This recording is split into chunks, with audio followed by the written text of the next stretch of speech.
الله أكبر ولله الحمد. الله أكبر الله أكبر الله أكبر لا إله إلا الله. الله أكبر الله أكبر ولله الحمد.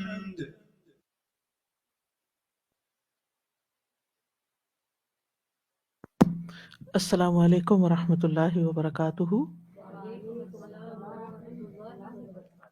نحمده ونصلی علی رسولہ الکریم، اما بعد فاعوذ باللہ من الشیطان الرجیم، بسم اللہ الرحمن الرحیم۔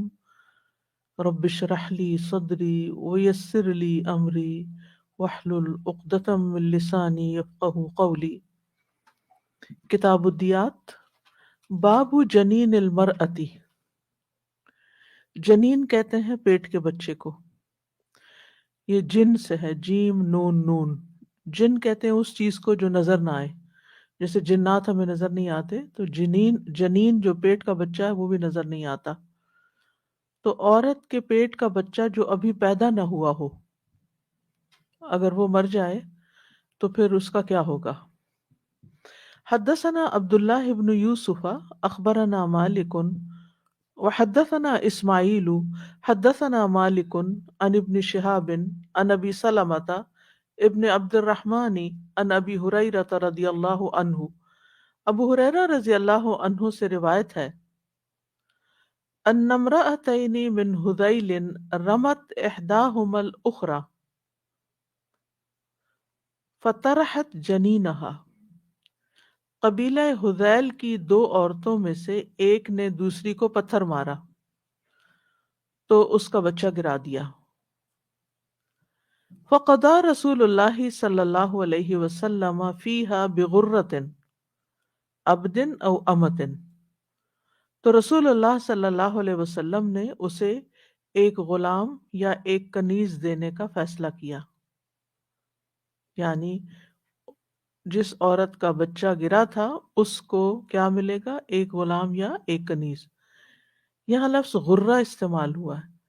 غرہ کہتے ہیں سفید رنگ کا غلام یا سفید رنگ کی کنیز، کہ اس زمانے میں بلیک سلیوز بھی ہوتے تھے، لیکن جو وائٹ سلیوز ہوتے تھے ان کی قیمت زیادہ ہوتی تھی۔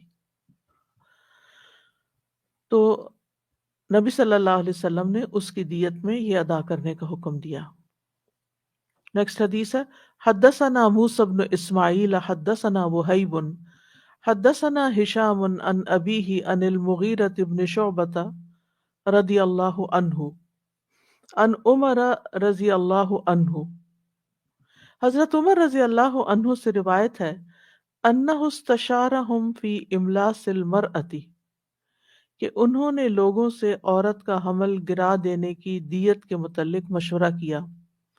فقال المغیرۃ، تو مغیرہ کہنے لگے، قضى النبی صلی اللہ علیہ وسلم بالغرۃ عبد او امۃ، کہ نبی صلی اللہ علیہ وسلم نے غرہ یعنی غلام یا لونڈی دینے کا فیصلہ کیا تھا۔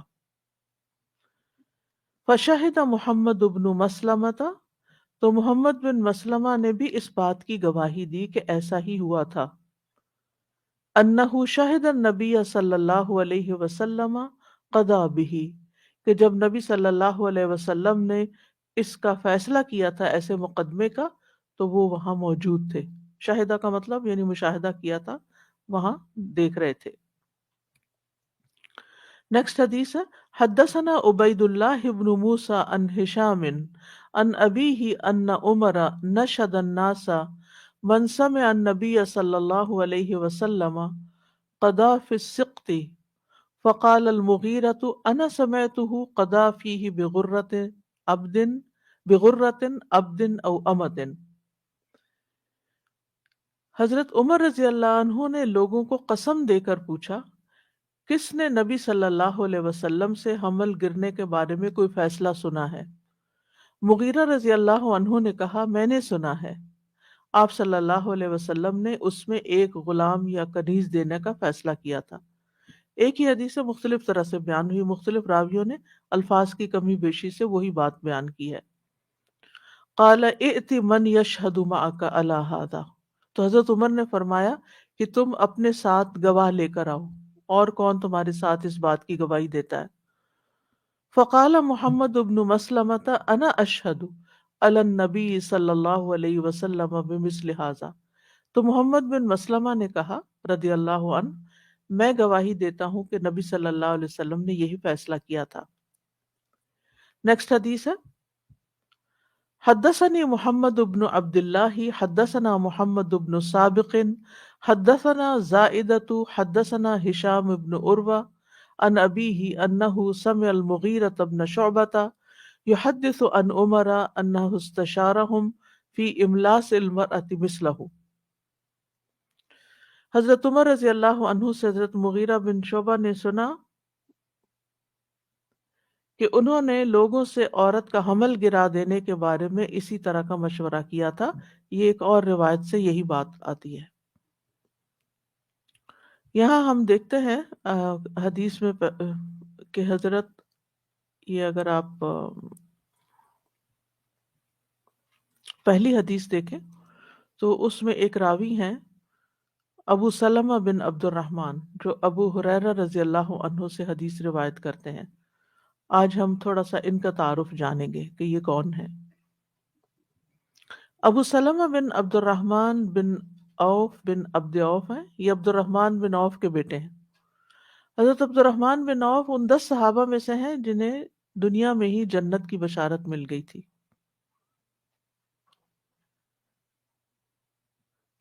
ان کی کنیت اتنی زیادہ مشہور ہوئی کہ لوگوں کو ان کا نام تک بھول گیا، اس لیے بعض لوگوں نے کہا نہیں، ان کا نام عبد الرحمن نہیں عبداللہ تھا۔ بہرحال، اور بعضوں کے نزدیک ان کا نام بھی ابو سلمہ تھا۔ ان کی والدہ تماظر ہیں، تماضاد کے ساتھ تماظر، یہ بھی صحابیہ تھی، اور یہ دومت الجندل کی رہنے والی تھی، اور یہ بنو کلاب کی پہلی عورت ہیں جنہوں نے کسی قریشی آدمی سے شادی کی تھی۔ وہ اپنے اپنے قبیلے میں شادیاں کرتے تھے نا، تو یہ خاتون ایسی تھی کہ جنہوں نے قریش میں شادی کی تھی، یعنی حضرت عبد الرحمن بن عوف سے۔ رسول اللہ صلی اللہ علیہ وسلم نے حضرت عبد الرحمن کے بارے میں فرمایا تھا، سنن نبی داؤد کی روایت ہے کہ عبد الرحمن ابن عوف فی الجنہ، کہ وہ جنت میں ہے۔ ان کے بیٹے عبد الرحمن جو ہیں، یہ نبی صلی اللہ علیہ وسلم کی وفات کے بعد پیدا ہوئے ہیں، اور یہ 20 ہجری سے کچھ اوپر سال میں پیدا ہوئے۔ انہوں نے اپنے والد سے بہت تھوڑی روایات بیان کی ہیں، کیونکہ جب وہ فوت ہوئے تو یہ ابھی بچے ہی تھے، یعنی عبد الرحمن بن عوف فوت ہو گئے تھے تو یہ ابھی بہت چھوٹے تھے، تو اس لیے انہیں ان سے زیادہ سیکھنے کا موقع نہیں ملا۔ بہت خوبصورت تھے، اور ان کا چہرہ ہرقل کے زمانے میں استعمال ہونے والا دینار، اس سے تشبیہ اس کو دی جاتی تھی۔ ہرقل کے زمانے میں جو دینار تھا وہ بہت سرخ و سفید قسم کا تھا، چمکدار تھا، تو یہ بھی خوبصورت تھے تو ان کو اس سے تشبیہ دی جاتی۔ مدینہ کے مشہور علماء میں سے ہیں، بعض علماء ان کو مدینہ کے 7 ٹاپ اسکالرز میں سے ایک شمار کرتے ہیں، لیکن یہ ہے کہ بعض کرتے ہیں اور بعض نہیں کرتے۔ لیکن اس میں کوئی شک نہیں کہ ان کی امامت اور ان کے حفظ اور ان کے علم پر لوگوں کا اتفاق ہے کہ یہ بہت بڑے عالم تھے۔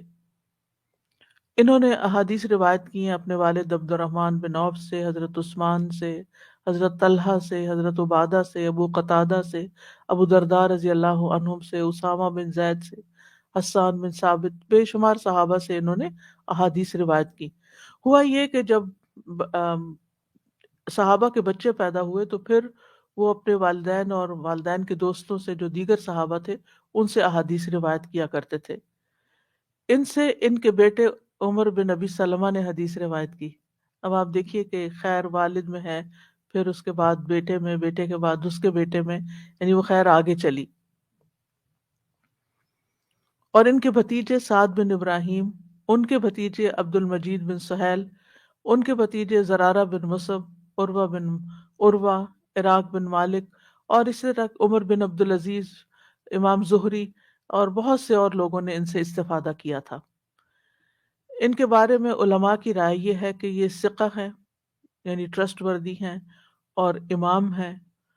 زہری کہتے ہیں کہ میں نے قریش کے 4 علماء کو علم کا سمندر پایا، عروہ بن زبیر، سعید بن مسیب، ابو سلمہ اور عبید اللہ بن عبداللہ بن عمر، جن کے بارے میں پیچھے ہم پڑھ چکے ہیں۔ مالک کہتے ہیں، امام مالک، یہ اہل علم کے ان لوگوں میں سے ہیں جن کا نام ان کی کنیت ہی ہوتا ہے، ان میں سے ابو سلمہ بھی ہیں، اور علم کے بہت حریص تھے، اور یعنی ہر وقت ان کو سیکھنے کا شوق ہوتا تھا، اور خاص طور پر صحابہ سے یہ بہت علم حاصل کرنے کے حریص تھے۔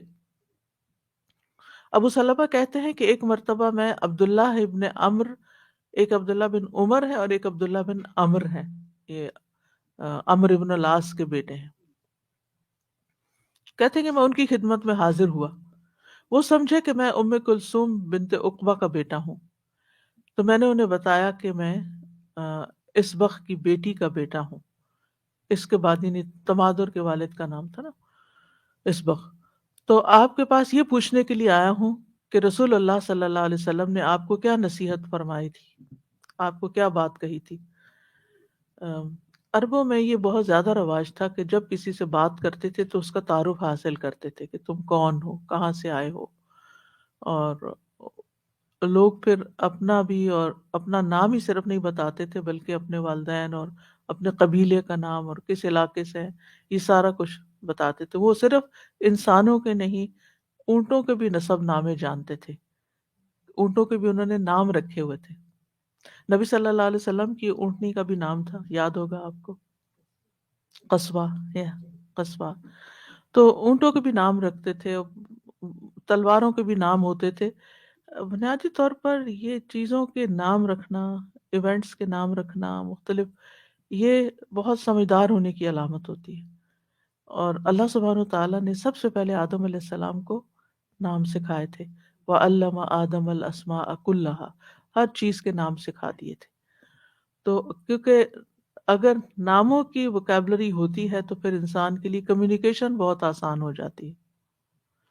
مثلا اگر یہ کہوں میں کہ میز پر گلاس رکھا ہے، یہ ایک طریقہ ہے کہنے کا، اور دوسرا میں کہوں کہ یہاں یہ رکھا ہے، اب یہاں یہ رکھا ہے، سامنے والوں کو تو پتہ چل جائے گا کہ میرا اشارہ یہاں سے ٹیبل کی طرف ہے اور یہ سے اشارہ میرا گلاس کی طرف ہے، لیکن جو لوگ آڈیو سن رہے ہیں، جو دیکھ نہیں رہے، ان کو کچھ سمجھ نہیں آئے گی کہ میں نے کیا کہا ہے۔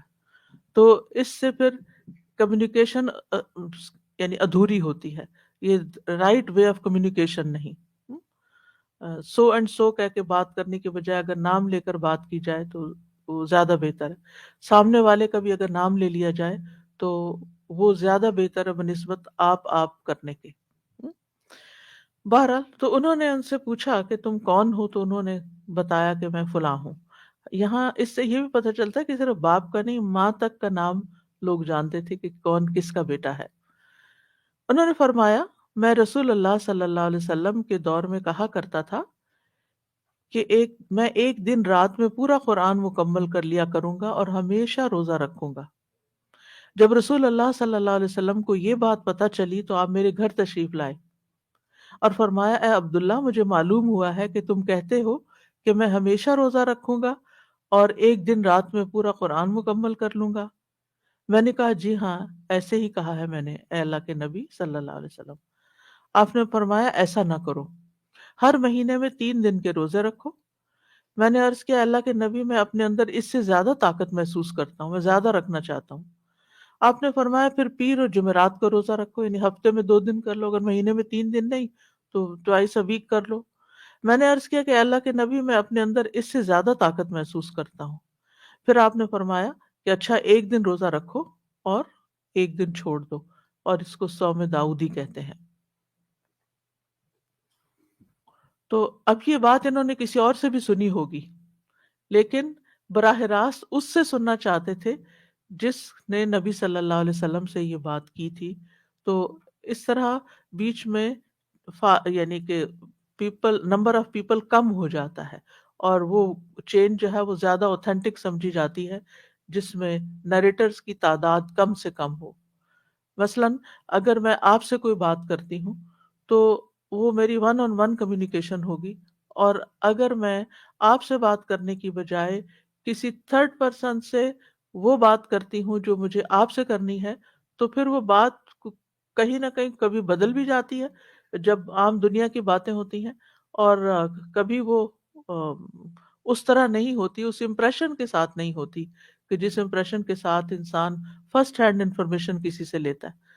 تو اس لیے صحابہ اور بعد کی جنریشنز میں بھی جن لوگوں نے احادیث نریٹ کی، ان کی بہت یہ تڑپ اور تمنا ہوتی تھی کہ ہم براہ راست اس سے سنیں جس نے نبی صلی اللہ علیہ وسلم سے سنا ہو۔ اس کے لیے بعض اوقات وہ طویل سفر بھی کیا کرتے تھے۔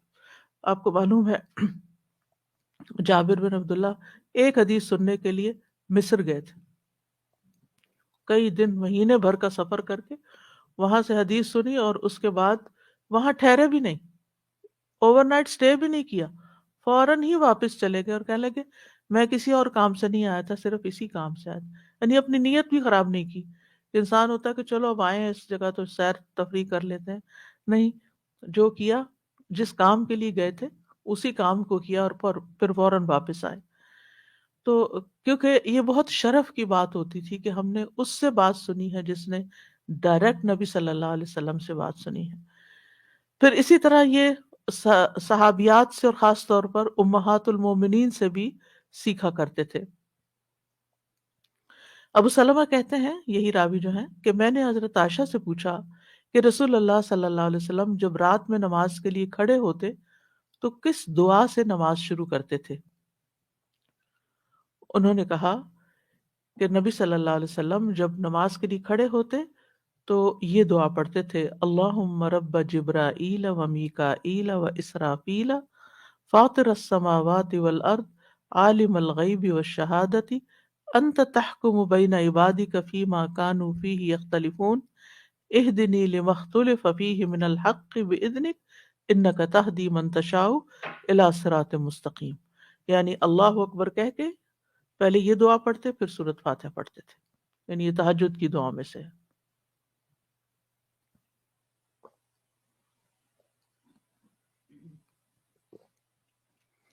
انہیں ابو سلمہ کو مدینہ میں جج کے عہدے پر بھی فائز کیا گیا تھا۔ معاویہ بن ابی سفیان رضی اللہ عنہ کی خلافت کے زمانے میں جب سعید بن عاص مدینہ کے عامل بنے تو انہوں نے ابو سلمہ کو مدینہ کا قاضی بنایا تھا، قاضی مقرر کیا تھا۔ ابن سعد کہتے ہیں کہ ابو سلمہ مدینہ میں ولید بن عبد الملک کے زمانے خلافت میں 94 ہجری میں فوت ہوئے تھے، اور ان کی عمر 72 یعنی 72 ایئرس تھی۔ تو یہ ہے ابو سلمہ جو تابعی ہیں اور یہ صحابی کے بیٹے ہیں اور اس حدیث کو روایت کرتے ہیں۔ اب حدیث کی چند باتوں کی مزید وضاحت ہو جائے کہ اگر کوئی پیٹ کا بچہ فوت ہو جائے تو پھر کیا کرنا چاہیے، خود فوت ہو جائے یا کسی کے مارنے سے وہ مر جائے، زندہ پیدا ہو، مردہ پیدا ہو، تو پھر کیا ہو۔ اس کے لیے مختلف نام بھی استعمال ہوئے ہیں، جنین، سقط، املاس، ولد۔ بچہ جب تک عورت کے پیٹ میں ہوتا ہے اس کو جنین کہتے ہیں کیونکہ وہ نگاہوں سے پوشیدہ ہوتا ہے، جب وہ پیدا ہو جاتا ہے تو اس کو ولد کہتے ہیں، بیبی جسے ہم کہتے ہیں۔ اگر مردہ پیدا ہو تو بیبی نہیں کہتے، اس کو سقط کہتے ہیں۔ اور عورت کے پیٹ سے مردہ بچہ جب پیدا کیا جاتا ہے تو اس کو املاس بھی کہتے ہیں، صاد کے ساتھ، املاس۔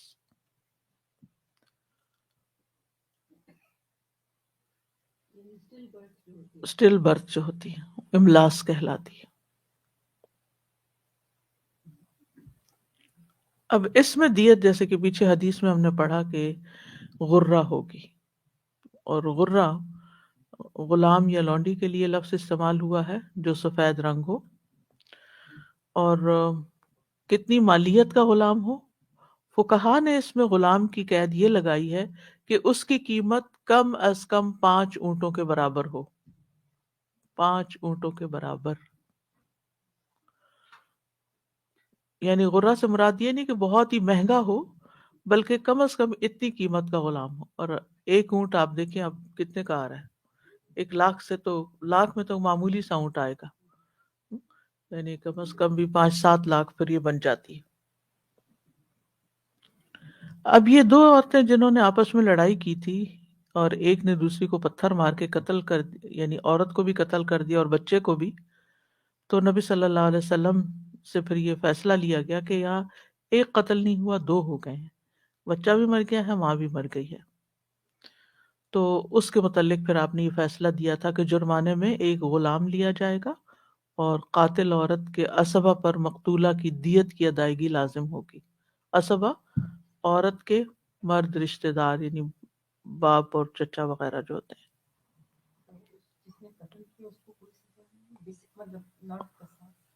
ہاں وہ تو پھر لیکن دیت تو ہے نا. اس میں یہ ہے کہ اگر جیسے جان بوجھ کے مارا ہو تو اور حکم ہوتا ہے، اور قتل خطا ہو تو اور ہوتا ہے. تو یہاں امام بخاری اس وقت، چونکہ یہ مسئلے پیچھے پڑ چکے تھے اس لیے میں ان کو نہیں دہرا رہی، یہاں پر صرف بچے کی طرف اوپر فوکس ہے کہ بچہ مر جائے تو پھر کیا ہوگا. اس کی 3 صورتیں ہوتی ہیں، یا تو صرف پیٹ کا بچہ مر جائے، یا صرف اکیلی ماں مر جائے، یا پھر دونوں ہی مر جائیں.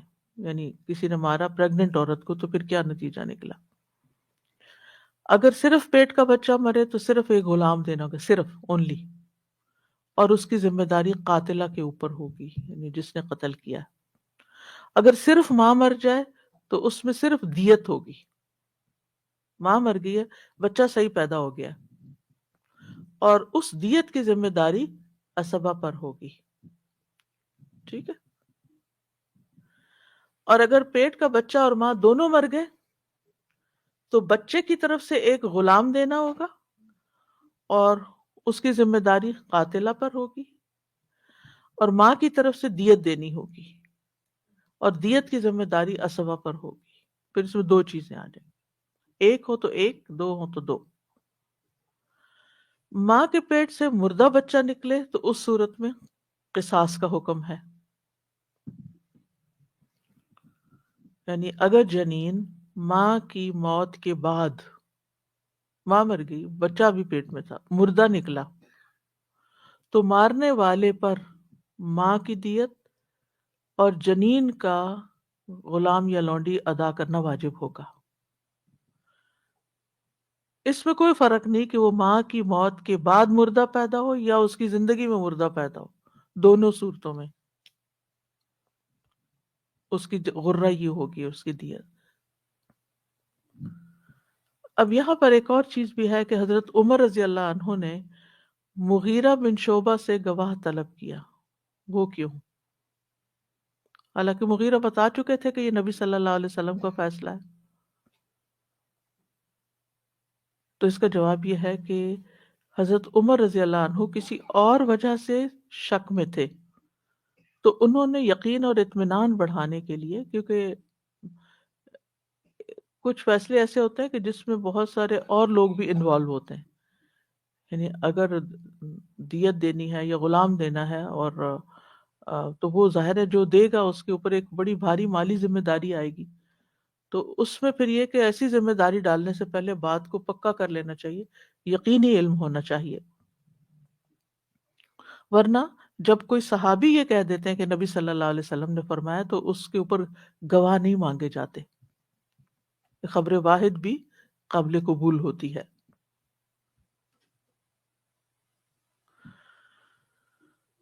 باب جنین المرأتی. اب اس میں آپ ایک اور بات دیکھیے کہ بعض عورتیں اپنا بچہ گرا دیتی ہیں. یہاں تو کسی نے کیا نا، تو بعض عورتیں خود اپنا بچہ ابورٹ کر دیتی ہیں. تو اس صورت میں بھی پھر اس عورت کے اوپر کیا ہوگا؟ کیا؟ ایک غلام. اور اگر غلام نہ ملے تو اونٹ، 5 اونٹوں کی 5 اونٹ. اور جن ملکوں میں اونٹ ہی نہیں ہوتے وہاں 5 اونٹوں کی قیمت کے برابر پیسے وارثوں کو. وارثوں میں تقسیم ہوتی ہے دیت، ٹھیک ہے نا. بچے کے وارث کون ہوں گے؟ باپ ہوں گے، بہن بھائی ہوں گے، تو وہ بھی شامل ہو جائے گا. پھر جی دونوں کی طرف سے ہوگا. جی جی ہاں، وہ اس میں سے ان کو تو نہیں کچھ ملے گا. جی وہ دونوں نہیں. اور اگر ڈاکٹر بھی شامل ہے تو اس پر بھی آئے گی. میں تو کانپ اٹھتی ہوں یہ سوچ کے کہ کتنی جہالت ہے کہ بہت سے ڈاکٹرز نے تو پیسے کمانے کا یہ ذریعہ بنایا ہوا ہے بچے ابارٹ کرنا. خیر جو نان مسلم ہے ان کو تو ظاہر ہے اور پتہ ہی نہیں، اور ان کا دین بھی نہیں، نہ ان کی شریعت ہے اور نہ ان سے کوئی پوچھ سکتا ہے. لیکن یہ ہے کہ جو مسلمان ایسا کام کریں پھر ان کی تو پکڑ ہے نا، انہیں تو پتہ ہونا چاہیے. نرسز، دائیاں وغیرہ. جی جی ہاں، تو پھر جس کا جو زبردستی کرے اس، کیونکہ وہ آتا ہے نا کہ ولا تکرہوا فتیاتکم علی البغاء ان اردنا تحسنا. سورۃ نور میں آپ نے پڑھا ہوگا کہ اپنی لونڈیوں کو فحش کام یعنی زنا پر مت ابھارو، کیونکہ پہلے زمانے میں لوگ ان سے زنا کروا کے پیسے کماتے تھے اور وہ پیسے مالک کو چلے جاتے تھے، یعنی عورت کو ایک ٹول کے طور پہ یوز کرتے تھے اور اس سے کمائی کرواتے تھے. تو اس پر قرآن نے یہ حکم نازل کیا کہ کوئی کسی لونڈی کو مجبور نہ کرے، اور جو وَمَن یکرہن، اور جو انہیں مجبور کرے گا، عورت نہیں چاہتی تو پھر اس کا قصور مجبور کرنے والے پر ہوگا، اس عورت پر نہیں ہوگا. تو پھر ظاہر ہے کہ وہ تو ورثے میں تو آ جائے گی نا پھر.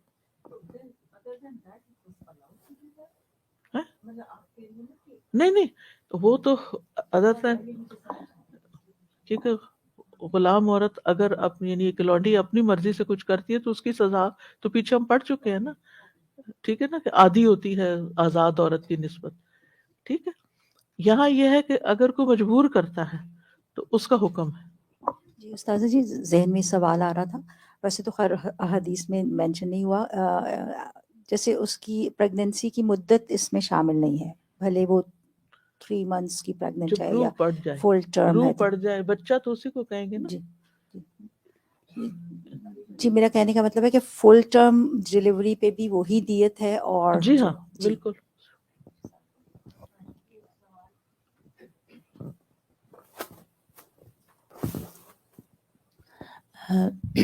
میں یہ پوچھنا چاہ رہی تھی کہ تو جیسے کسی یا آج کل تو یہ الٹرا ساؤنڈ وغیرہ کا ہو گیا ہے، تو وہ بعض دفعہ پہلے ہی پتہ چل جاتا ہے کہ اس میں لڑکی ہے یا کوئی لڑکا، لڑکی لڑکے کی بھی اور کوئی بیماری، پرابلم آ رہی ہے. ہاں، تو آپ پہلے ہی اس کو کر دیں، اس میں کیا اس کریں؟ میں بھی سیم.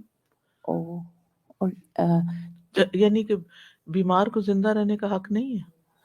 یعنی اگر کوئی بیمار ہو جائے تو اس کو مار دو، اللہ کی طرف سے ہے نا. تو یعنی اگر وہ واقعی بہت بیمار ہے تو خود ہی مر جائے گا، آپ کیوں مارتے ہیں؟ تو کتنے وہ اگر ایسے کیا ہے کسی نے تو جس نے بھی کیا ہے، جتنے بھی لوگ انوالو ہیں، وہ یہی جو اس حدیث میں حکم آ رہا ہے. ٹھیک. ہاں تو اس کو ڈاکٹرز نے کہا کہ ابورٹ کروا لو کیونکہ تمہارا بچہ صحیح نہیں ہوگا. ایکچولی بیچاری کا ایک ایسے ہوا تھا، صحیح نہیں تھا، تو دوسرا بھی اس نے کہا کر لو. اس نے کہا نہیں میں نہیں کرواؤں گی، اور الحمدللہ وہ بالکل نارمل بچی پیدا ہوئی. میں بھی ایک کیس کو جانتی ہوں. ابھی یہاں پر تھے اس وقت، میں پاکستان میں تھی، تو انہوں نے مجھے فون کیا کہ اس طرح کا کیس ہے تو کیا کریں. میں نے کہا اللہ پہ بھروسہ کریں اور دعا کریں. اور وہ ان کا بچہ سب بچوں سے زیادہ انٹیلیجنٹ، کوئی تکلیف نہیں وہ اس بھی کو. ماشاءاللہ بالکل نارمل ہوئی. نیکسٹ چیپٹر ہے باب جنین المرأة وان العقل علی الوالد وعصبۃ الوالد لا علی الولد. پیٹ کے بچے کا بیان، اور اگر کوئی عورت خون کرے یعنی مارے تو اس کی دیت والد اور والد کے اسبا پر ہے، یعنی مرد رشتہ داروں پر ہے، بچوں پر نہیں ہے. یعنی بس بچے کماتے ہیں اس کے، تو ماں نے کوئی کام غلط کر لیا تو ہسبینڈ ریٹائر ہو چکا ہے لیکن بچے کماتے ہیں تو بچے ذمہ دار نہیں ہوں گے دینے کے، باپ ہوگا، اس عورت کا باپ ہوگا اور باپ کے رشتہ دار ہوں گے، باپ نہیں ہے اگر تو باپ کے اور رشتہ دار ہوں گے، اور بھائی نہیں ہے، باپ نہیں تو بھائی، بھائی نہیں تو یعنی کہ خاندان میں کوئی نہ کوئی ہوگا. یعنی دیت کی ادائیگی جو ہے قاتل کے عاقلہ کے ذمے ہے. عاقلہ کا میں نے کل معنی بتا دیا تھا، دیت سوری عاقلہ کا مطلب جن کے ذمہ دیت پڑی ہوئی ہو، مرد کی طرف کے رشتہ دار، یعنی دھدیال شامل ہوتا ہے. عاقلہ میں دھدیال کی طرف کے رشتہ دار ہوتے ہیں، یعنی جیسے بھائی، بھتیجے، چچا، چچا کے بیٹے، سارے. اور یہ ہر ایک، یہ سارے مل کے ہر ایک اپنا اپنا حصہ ڈالے گا، یعنی ایکولی تقسیم کر دیا جائے گا کہ اب یہ مسئلہ پیش آ گیا ہے، 10 لوگ ہیں، ہر ایک 10 پہ ڈیوائڈ کر دیں گے اس کو. ذمہ داری ہوگی. یس دے ول بی ریسپانسبل.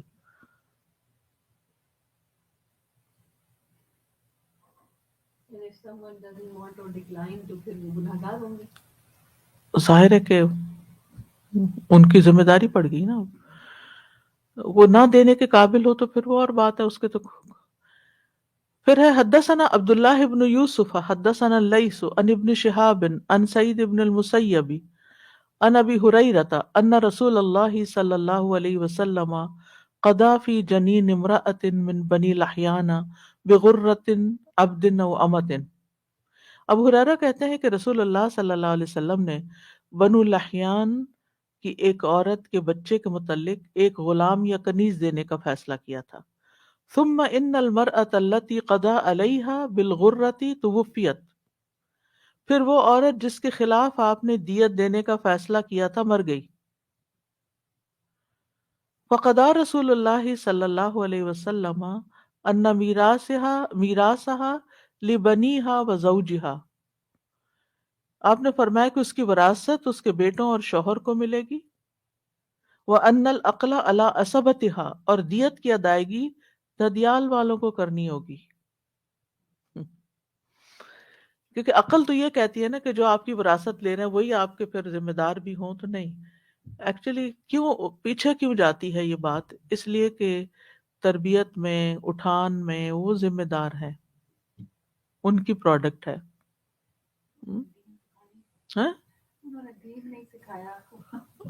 جو بھی ہے. حدثنا احمد بن صالح حدثنا ابن وهب حدثنا یونس عن ابن شہاب عن ابن المسیب و ابی سلمۃ ابن عبد الرحمن، یہ وہی ابو سلمہ ہے، ان ابا ہریرہ رضی اللہ عنہ قال، ابو ہریرہ رضی اللہ عنہ نے روایت کیا، اقتتلت امرأتان من ہذیل، بنو ہذیل کی 2 عورتیں آپس میں لڑ پڑیں. فرمت احداہما الاخری بحجر، تو ان میں سے ایک نے دوسری عورت پر پتھر پھینک مارا. فقتلتها، اور اس کو قتل کر دیا. وما فی بطنها، اور جو اس کے پیٹ میں تھا اس کو بھی قتل کر دیا. فاختصموا الی النبی صلی اللہ علیہ وسلم، تو مقتولہ کے رشتہ دار نبی صلی اللہ علیہ وسلم کے پاس مقدمہ لے کر گئے. فقضا، تو آپ نے فیصلہ فرمایا، ان دیت جنینھا غرۃ، کہ پیٹ کے بچے کی دیت ایک غلام ہوگی، عبد و ولیدۃ، غلام یا کنیز. وقضا ان دیت المرأۃ علی عاقلتھا، اور عورت کی دیت قاتلہ عورت کے دھدیال والوں پر لازم ہوگی. تو اب یہ ہے کہ مقتولہ عورت کی دیت کون ادا کرے گا، اس کا یہاں پر ذکر ہے. ان احادیث میں والد کا ذکر نہیں آ رہا، لیکن دوسرے طرق میں والد کی صراحت آتی ہے، جس کو امام بخاری نے یہاں ذکر نہیں کیا. یعنی والد ذمہ دار ہوگا، بیٹا ذمہ دار نہیں ہوگا. مادری بھائی بھی دیت ادا نہیں کریں گے، ٹھیک ہے، یعنی ماں کے بھائی بھی دیت ادا نہیں کریں گے، باپ کے کریں گے. ایک اور روایت میں آتا ہے، جب ایک عورت کے مارنے سے دوسری عورت اور اس کے پیٹ کا بچہ فوت ہو گیا تو اس کا خامند قاتلہ کے والد کے پاس گیا اور اپنی بیوی اور بیٹے کی دیت کا اس سے مطالبہ کیا۔ قاتلہ کے باپ نے کہا اس کی دیت اس کے بیٹوں کے ذمے ہے جو بنو لہیان قبیلے کے سردار ہیں۔ پھر یہ مقدمہ رسول اللہ صلی اللہ علیہ وسلم کے سامنے پیش ہوا تو آپ نے فیصلہ دیا کہ عورت کی دیت قاتلہ کے دھدیال کے ذمہ ہے اور بچے کی دیت غلام یا کنیز دینا ہوگی۔ اور یہ دو لڑنے والی عورتیں جن کا مسلسل ذکر آ رہا ہے یہ دونوں آپس میں سوکنے تھیں، ٹھیک ہے؟ تو شوہر شاید کہیں گیا ہوا تھا اور آپس میں لڑ پڑی اور ایک نے دوسرے کو، کیونکہ یہ جو مارنا ہوتا ہے نا اور اتنے زیادہ بڑے غصے کا اظہار یہ چھوٹی چھوٹی باتوں پہ نہیں ہوتا، اس کے پیچھے بہت سا مواد اکٹھا ہو جاتا ہے، پھر وہ لاوا ایک دن ابلتا ہے اور وہ اس انتہا کو پہنچ جاتا ہے۔ باب من استعان عبدن او صبیا، باب جس نے غلام یا بچے کو کام کے لیے عاریتن مانگ لیا۔ استعارہ ٹھیک ہے، استعارہ اور استعانہ میں تھوڑا سا فرق ہے۔ استعانہ کا مطلب مدد طلب کرنے کے لیے لیا، تو استعارہ عاریتن لیا، ٹھیک ہے۔ وَيُذْكَرُ أَنَّ أُمَّ سَلَمَةَ بَعَثَتْ إِلَى مُعَلِّمِ الْكُتَّابِ، اور روایت میں آتا ہے کہ ام سلمہ ہے، یہ سلمہ ہی ہے نا، ام سلمہ، ٹھیک ہے۔ ہاں عربی میں کیا لکھا ہوا ہے؟ ام سلیم، اچھا ٹھیک ہے، میرے پاس سلمہ لکھا ہوا ہے، چلے ام سلمہ یا سلیم جو بھی ہیں انہوں نے، لیکن ام سلمہ ہے، ام سلیم نہیں ہو سکتی ہیں۔ ام سلمہ نے مدرسہ کے معلم کو لکھ کر بھیجا، ابعث الی غلمانا، میرے پاس کچھ غلام بچے بھیج دو۔ وہ ویسے بھی کام کاج کرتے تھے تو ان کا کہ غلاموں کے بچے بھیج دو۔ ینفشون صوفا، کہ وہ اون صاف کرنے میں مدد دیں۔ ولا تبس الی حرا، اور کسی آزاد بچے کو نہیں بھیجنا، یعنی غلام بچے کو بھیجنا کیونکہ وہ کام کے عادی ہوتے ہیں، آزاد کو نہیں بھیجنا کیونکہ وہ آر محسوس کریں گے۔ ان کو ہیلپ چاہیے تھی تو انہوں نے وہاں سے ہیلپ لے لی، ان کو کچھ پے کر دیں گی۔ اب یہ کتاب الدیات سے اس کا کیا تعلق ہے؟ یعنی یہاں کیوں لائے ہیں امام بخاری اس بات کو؟ یعنی اس کا مطلب یہ کہ غلام یا بچہ کام کرتے ہوئے اگر مر جائے تو پھر کیا ہوگا، ٹھیک؟ تو صوف جو ہے یہ یہاں اون کے لیے استعمال ہوا ہے، اسی سے لفظ صوفیہ ہے، کیونکہ وہ اونی اور موٹے جھوٹے کپڑے پہنتے تھے، نفیس لباس نہیں پہنتے تھے، ٹھیک؟ یعنی صوفی جو ہے نا لفظ ہمارے یہاں جو اردو میں استعمال ہوتا ہے، صوفی، صوف والا یعنی اونی کپڑے پہننے والا۔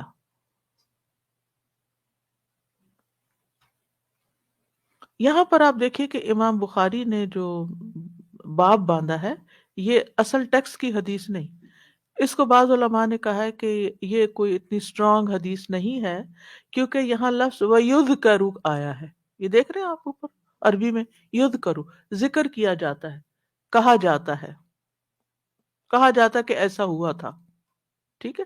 اب ہوا تھا یا نہیں ہوا تھا یہ تو اللہ بہتر جانتا ہے، لیکن امام بخاری نے صرف باب کے اندر ایک چیز ڈال دی کہ ایسا بھی ہوتا ہے۔ حدثني عمرو بن زرارة اخبرنا اسماعیل بن ابراہیم عن عبد العزیز عن انس قال لما قدم رسول اللہ صلی اللہ علیہ وسلم المدینہ اخذ ابو طلحہ بیدی، حضرت انس کہتے ہیں کہ جب رسول اللہ صلی اللہ علیہ وسلم مدینہ طیبہ تشریف لائے تو ابو طلحہ نے میرا ہاتھ پکڑا۔ یہ کیا لگتے تھے ان کے؟ حضرت انس کے کیا لگتے تھے ابو طلحہ؟ ہاں اسٹیپ فادر، بالکل۔ فانطلق بی الی رسول اللہ صلی اللہ علیہ وسلم، اور مجھے رسول اللہ صلی اللہ علیہ وسلم کے پاس لے گئے۔ فقال یا رسول اللہ، کہنے لگے اے اللہ کے رسول، ان انسا غلام کیس، یہ انس بہت ذہین بچہ ہے، کیس بہت ہوشیار ہے، ویری اسمارٹ، فلیخدمک، یہ آپ کی خدمت کرے گا۔ قال فخدمته فی الحضر والسفر، انس کہتے ہیں کہ میں نے سفر اور حضر میں، حضر کا مطلب اپنے گھر میں، ہاں جب حاضر ہوتا ہے انسان، آپ صلی اللہ علیہ وسلم کی خدمت کی. فواللہ ما قال لی لشیء صنعته لما صنعت هذا، اللہ کی قسم رسول اللہ صلی اللہ علیہ وسلم نے کسی چیز کے بارے میں کبھی یہ نہیں کہا جو میں نے نہیں کی کہ تو نے یہ کیا کیا. ولا لشیء لم اصنعه لما لم تصنع هكذا هذا هكذا، اور نہ ہی کسی کام کے متعلق جو میں نے کیا تو یہ کہا کہ یہ کام اس طرح کیوں نہیں کیا. یعنی جو میں نے کیا یہ نہیں کہا کہ اس طرح کیوں کیا، اور جو نہیں کیا تو کہا یہ نہیں کہا کہ اس طرح کیوں نہیں کیا. تو حضرت انس رضی اللہ عنہ کے بارے میں یہ بات سب کو معلوم ہے کہ انہوں نے 10 سال نبی صلی اللہ علیہ وسلم کی خدمت کی. یہ ام سلیم کے بیٹے تھے اور اپنی والدہ کی کفالت میں تھے ایک طرح سے، کیونکہ ان کے والد جو مالک تھے وہ فوت ہو گئے تھے، مسلمان بھی نہیں ہوئے تھے. تو اس کے بعد پھر ام سلیم نے حضرت ابو طلحہ سے شادی کی تھی، اور حضرت ابو طلحہ مدینہ کے بہت امیر لوگوں میں سے تھے جن کے باغات تھے. انہوں نے اپنا باغ بھی اللہ کے راستے میں دیا تھا. تو انہوں نے اس بات کو اپنی سعادت سمجھا کہ یہ بچہ نبی صلی اللہ علیہ وسلم کی دن رات خدمت کرے اور آپ سے کچھ سیکھے. سمجھدار تھی بالکل. اور پھر ایک روایت میں بھی آتا ہے کہ یہ لکھنا بھی جانتا ہے، یعنی اتنی اچھی تربیت کی ہوئی تھی کیونکہ اس زمانے میں تو لکھنے پڑھنے کا کوئی سوچتا بھی نہیں تھا، تو انہوں نے لکھنا بھی سکھا دیا. ہوتا ہے نا کہ بعض اوقات انسان کچھ سکلز ایسی سیکھتا رہتا ہے، ایسے تجربات سے گزرتا رہتا ہے، اور انسان سوچتا ہے کہ یہ مجھے کیا کرنا ہے، یہ میرا وقت ضائع ہو رہا ہے، حالانکہ اللہ سبحانہ وتعالیٰ اس کو کسی اور کام کے لیے تیار کر رہا ہوتا ہے. اور وہ چیز انسان نے اگر ایکوائر کی ہوئی ہے تو وہ کل کسی اور چیز میں کام آ جاتی، فائدہ ہو جاتا ہے. اور کئیس میں ذہین، اسمارٹ اور سمجھدار بچہ، اور شرح صحیح بخاری میں آتا ہے کہ یہ فوراً بات قبول کرتا ہے اور کام کر لیتا ہے. فل یخدم کا یہاں لام جو ہے یہ لام امر نہیں ہے، ٹھیک ہے، یہاں پیشکش کے معنوں میں ہے، یعنی میں آپ کو پیش کر رہا ہوں کہ یہ آپ کی خدمت کرے، یہ مراد ہے اس سے. اور یہاں نبی صلی اللہ علیہ وسلم کے اخلاق کا بھی پتہ چلتا ہے کہ وہ کام کرنے والے کے اوپر نکتہ چینیاں نہیں کرتے تھے، یہ کیسے کیا، یہ کیوں کیا، ایسا کیوں نہیں کیا، ویسا کیوں. بچہ ہے، بچہ جتنا کچھ کر سکتا ہے اس نے اپنی سمجھ کے مطابق کر لیا. اور اس میں پیرنٹنگ کا بہت زبردست اصول ملتا ہے،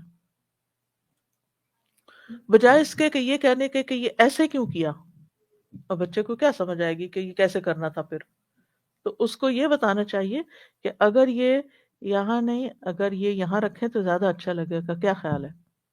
تو وہ سمجھ جائے گا کہ ہاں یہاں کیوں اچھا. وہ پھر خود سوچے گا، غور کرے گا کہ اس وجہ سے، یعنی اس کی وجہ بتائے گا. تو اس طرح اس کی لرننگ بہتر ہوگی، بجائے اس کے انسان کے کہ یہاں نہیں یہاں رکھنا تھا، یہ کیوں یہاں کیوں رکھ دیا تم نے، یہاں کیوں رکھ دیا. بچہ پریشان ہے کہ یہاں کیوں نہیں رکھنا تھا، اس کو تو یہ سمجھ آیا کہ یہاں رکھنا چاہیے تھا.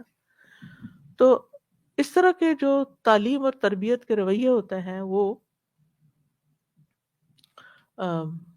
اگر انسان صبر و تحمل کر لے بچوں کے ساتھ تو ان کو بہت کچھ سکھا سکتا ہے.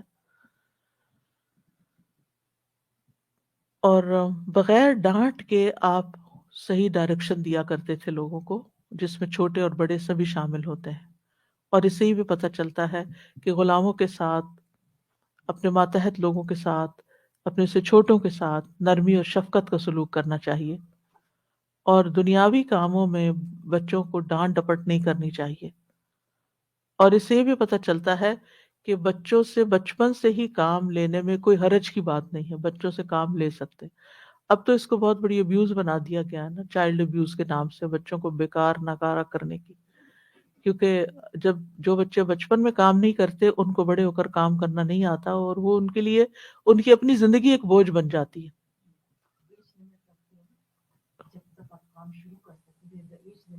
بالکل. تو اب یہ ہے کہ چھوٹے چھوٹے کام بچوں کو دیے جانے چاہیے جو ان کی ہمت طاقت میں ہو، اور وہ کرتے کرتے پھر بڑے کام کرنے کے قابل ہو جاتے ہیں، سکلز ڈیولپ ہو جاتی ہیں. اور نبی صلی اللہ علیہ وسلم کے اخلاق میں جو غلاموں اور خادموں کے ساتھ تھا، اس میں اہم ترین بات یہ کہ اعتراض نہیں کرتے تھے، پیار سے کام کرواتے تھے، پیار سے ڈانٹ بھی دیتے تھے۔ حضرت انس کہتے ہیں کہ ایک دفعہ آپ نے مجھے کسی کام پہ بھیجا تو میں راستے میں بچوں کو میں نے دیکھا کھیل رہے ہیں تو میں بھی کھیلنے لگ گیا، اور آپ انتظار کرتے رہے۔ تھوڑی دیر میں نے دیکھا کہ آپ نے میری پیچھے سے گردن پکڑی ہوئی ہے، میں آپ کی طرف دیکھنے لگا تو آپ ہنس رہے تھے۔ آپ نے فرمایا انیس، چھوٹے سے انس، کیا ہوا؟ ادھر ادھر نہیں گئے جہاں میں نے کہا تھا؟ تو میں نے عرض کیا کہ اللہ کے رسول صلی اللہ علیہ وسلم میں ابھی جا رہا ہوں، بات ختم۔ حضرت انس کہتے ہیں میں نے 10 سال تک نبی صلی اللہ علیہ وسلم کی خدمت کی ہے، اس دوران اگر آپ نے مجھ سے کسی کام کا کہا اور مجھ سے دیر ہو گئی یا نہیں کر سکا تو آپ نے مجھے کبھی ملامت نہیں کی، ڈانٹا نہیں، کیوں نہیں کیا؟ اگر گھر والوں میں سے کوئی مجھے ڈانٹنے لگتا تو آپ فرماتے اسے چھوڑ دو، اگر تقدیر میں یہ کام ہوتا تو ہو جاتا، اللہ نے ایسے ہی لکھا تھا، یہ نہیں ہونا تھا۔ ویسے بھی نبی صلی اللہ علیہ وسلم نے اپنی ذات کے لیے کبھی کسی کو نہیں مارا تھا، کسی پہ ہاتھ نہیں اٹھایا تھا۔ ایک اور بڑی اہم بات جو یعنی کہ اپنے سے چھوٹوں سے معاملہ کرنے میں نبی صلی اللہ علیہ وسلم کی خاص خصوصیت نظر آتی ہے کہ آپ اکثر اپنے خادم سے پوچھتے رہتے تھے تمہیں کوئی ضرورت تو نہیں، تمہارا کوئی کام تو نہیں؟ کتنی بڑی بات ہے۔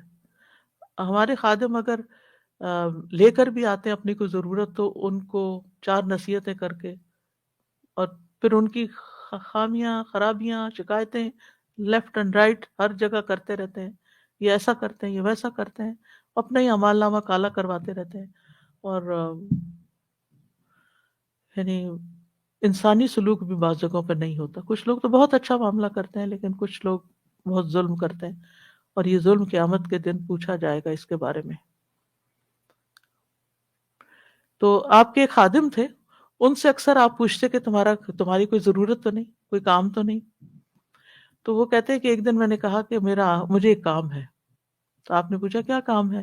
میں نے عرض کیا قیامت کے دن آپ میری سفارش کر دیجیے۔ نبی صلی اللہ علیہ وسلم نے پوچھا تمہیں یہ خیال کہاں سے آیا؟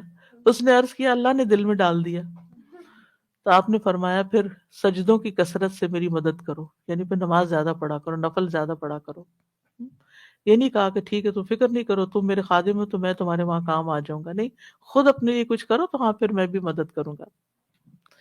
پھر اسی طرح آپ دعائیں بھی دیا کرتے تھے۔ آپ نے حضرت انس کو جو دعا دی، اللہم اکثر مالہ وولدہ وبارک لہ فیما آتیتہ، اے اللہ اس کے مال اور عیال کو زیادہ کر دے اور جو کچھ تو نے اسے دیا اس میں برکت عطا کر۔ نیکسٹ حدیث ہے باب المادن جبار والبئر جبار، کان میں دب کر اور کنویں میں گر کر مرنے والے کی دیت نہیں ہے۔ یعنی اگر کوئی مائننگ کر رہا ہے اور مائن اوپر گر گئی اور مر گیا، یا کوئی جا رہا ہے اور اس کو نظر نہیں آیا اور وہ کنویں کے اندر مر گیا، تو پھر اس کی دیت نہیں ہوگی، وہ کسی کے ذمہ نہیں ہے۔ حدثنا عبد الله بن يوسف حدثنا الليث حدثنا ابن شهاب عن سعيد بن المسيب وابي سلمة بن عبد الرحمن عن ابي هريرة، ابو ہریرہ رضی اللہ عنہ بیان کرتے ہیں ان رسول اللہ صلی اللہ علیہ وسلم العجماء جرحها جبار والبئر جبار والمعدن جبار وفي الركاز الخمس۔ رسول اللہ صلی اللہ علیہ وسلم نے فرمایا حیوانات کا کسی کو زخمی کرنا قابل معافی ہے، یعنی مثلا آپ کا کتا تھا اور اس نے جا کے کسی کو کاٹ لیا، آپ نے نہیں بھیجا تھا، پتہ ہی نہیں چلا اور وہ کہاں سے کھسک گیا اور جا کے اس نے کسی کو کاٹ لی۔ اسی طرح کنویں میں اگر کوئی گر کے مر جاتا ہے، آپ کا کنواں تھا، آپ کی زمین پہ تھا، تو آپ کی ذمہ داری نہیں، راہ چلنے والے کی اپنی ذمہ داری ہے۔ اسی طرح کان میں دب کر مرنے والے پر کوئی تاوان نہیں، یعنی اس کی کوئی دیت نہیں ہوگی۔ اور مدفون خزانہ اگر کسی کو ملے تو 5واں حصہ بیت المال میں جائے گا، 1/5۔ باقی اس کا جس کا زمین سے نکلا. پچھلے دنوں جدہ میں کوئی جگہ کے ایکسویکیشن کر رہے تھے تو اس میں بہت بڑے بڑے گولڈ کے وہ نکلے تھے بت، کسی قوم قبیلے کے ہوں گے.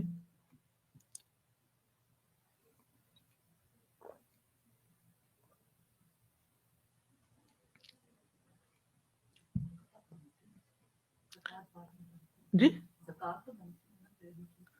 نہیں، وہ تو سال گزرے گا تو بنے گی نا. 5% تو ویسے ہی لگے، وہ زکوٰۃ ہی نکل گئی نا، زیادہ ڈبل زکوٰۃ 2.5 ہوتی ہے تو 5% ہو گئی. تو یہ اجماع کا لفظ جو ہے نا عجم سے ہے. عجم کہتے گونگے کو، آجمی.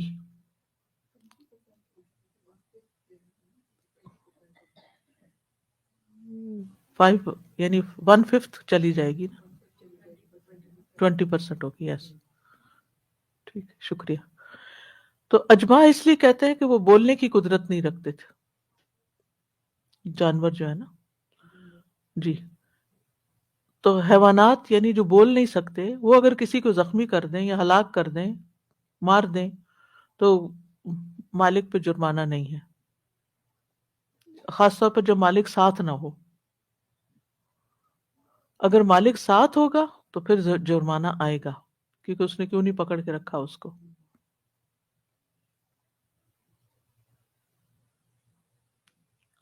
اسی طرح اگر اس کا کوئی نوکر ہو یا مزدور ہو، تو اگر اس سے یہ ہوا ہے تو بھی ذمہ دار ہوگا مالک. اور اگر مالک تھا لیکن وہ زبردستی چھڑا کے اپنے آپ کو چلا گیا اور مالک نے اس کو انسٹیگیٹ بھی نہیں کیا، تو مالک ذمہ دار نہیں ہوگا. یعنی انویسٹیگیشن ہوگی سزا دینے سے پہلے. یعنی اس کی ایکسیپشنل صورت کیا ہوگی کہ جب جانور اپنی مرضی سے استعمال کرنے والے مالک کے ہاتھ میں ہو، اور تو اس صورت میں پھر یہ ہے کہ نہیں ہوگا.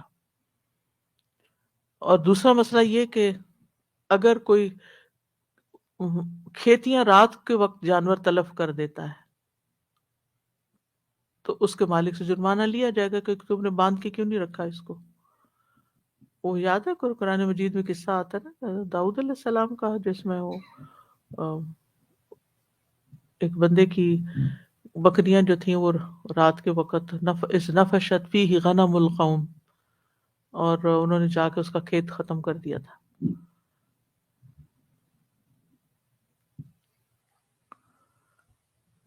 پھر اسی طرح یہ ہے کہ اگر کسی کو دھوکے سے کنویں میں گرا دیا تو اس صورت میں تو obviously پھر تاوان ہوگا.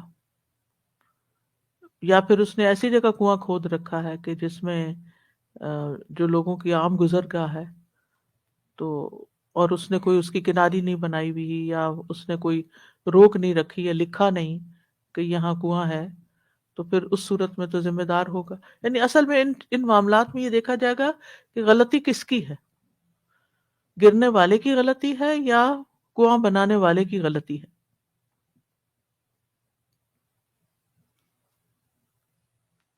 اسی طرح اگر کوئی کہیں کام کرتا ہے اور وہاں کسی دیوار سے ٹکر کھا کے مر گیا لیکن غلطی اپنی ہے، تو مالک پہ جرمانہ نہیں ہوگا. اب تو آپ دیکھیں وہ انشورنس ہوتی ہے اور انشورنس پے کرتی ہے. جی جی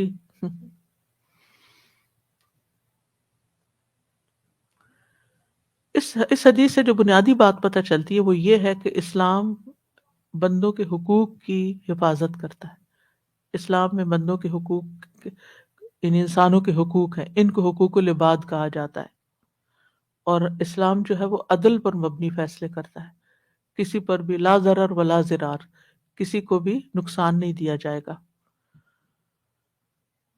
اگلا باب ہے الاجماع جبار، چوپایوں کے نقصان کرنے کا کچھ تاوان نہیں.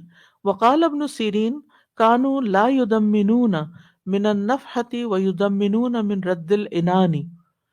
علماء جانور کی ٹانگ مارنے کے نقصان پہ کوئی تاوان نہیں دلاتے تھے، ہاں لگام موڑتے وقت نقصان کی صورت میں تاوان دلاتے تھے. یعنی مثلا جانور، کسی آپ کو جانور جا رہا ہے گدھا جا رہا ہے اور اس نے پاس سے کوئی شخص گزرا، اس نے اس کو ٹانگ مار دی اور اس کی ہڈی توڑ دی، تو اب مالک کا قصور نہیں ہے کہ اس کو چاہیے تھا کہ وہ قریب سے نہ گزرتا. ٹھیک ہے. وقال حماد لا تضمن النفحة الا، ہاں لگام موڑتے وقت، کیونکہ وہ اس کے ہاتھ میں تھی لگام اور اس نے موڑتے ہوئے احتیاط نہیں کی اور وہ کسی اور کو دے مارا جا کے. وقال حماد لا تضمن النفحة الا من ينخس انسان الدابة، جانور کی ٹانگ مارنے پہ تاوان نہیں، البتہ اگر کوئی جانور کو اکسائے تو نقصان ہونے پہ تاوان ہے. یعنی وہ اس کو مار رہا تھا، یعنی گھوڑے گدھے کو مار رہا تھا اور اس نے غصے میں آ کے اس طرح کر دیا تو پھر پکڑ ہوگی. وقال شریح لا تضمن من عاقبت ان يضربها فتضرب برجلها، قاضی شریح کہتے ہیں اگر کوئی چوپائے کو مارے پھر چوپایا اسے ٹانگ مار دے تو اس میں بھی کوئی تاوان نہیں، یعنی مالک کو مار دے یا کچھ. وقال الحکم وحماد اذا ساق المکاری حمارا علیہ امرأة فتخر لا شیء علیہ، حکم اور حماد نے کہا اگر کوئی مزدور کسی گدھے کو ہانک رہا ہو جس پر عورت سوار ہو، پھر وہ عورت گر جائے تو مزدور پر کوئی تاوان نہیں، یہ تو جانور نے گرایا نا، اس نے جان کے نہیں گرایا. وقال الشعبی اذا ساق دابة فأتعبها فهو ضامن لما اصابت وان كان خلفها مترسلا لم يضمن. امام شعبی کہتے ہیں جب کوئی شخص جانور ہانک رہا ہو پھر وہ اسے تھکا دے تو اس وجہ سے اگر نقصان پہنچا تو وہ ضامن ہوگا، اور اگر جانور کے پیچھے رہ کے آہستگی سے ہانک رہا ہو جیسے ایک طریقہ ہے تو اس صورت میں ہانکنے والا ضامن نہ ہوگا. یہ جانور صفائی کی بات کریں تو ہم اس کے مکمل طور سے کہ وہ مر جائے یا پھر زخمی ہو جائے، جیسے جانور یا پرندہ جیسے ابھی آپ نے بتایا. پرندے جانور کی بات نہیں ہو رہی، وہ اگر کسی انسان کو مارے گا تو اس پہ بات ہو رہی. مکمل طور سے مر جائے یا پھر زخمی ہو جائے. یہ پیچھے پڑ چکا ہے نا کہ اور قرآن مجید میں بھی آتا ہے کہ ایک ہے کہ کوئی بالکل مر جائے اور ایک ہے کسی کا دانت ٹوٹ جائے یا ہڈی ٹوٹ جائے یا انگلی کٹ جائے یا ٹانگ ٹوٹ جائے، تو وہ الگ الگ پھر اس کا تاوان ہے.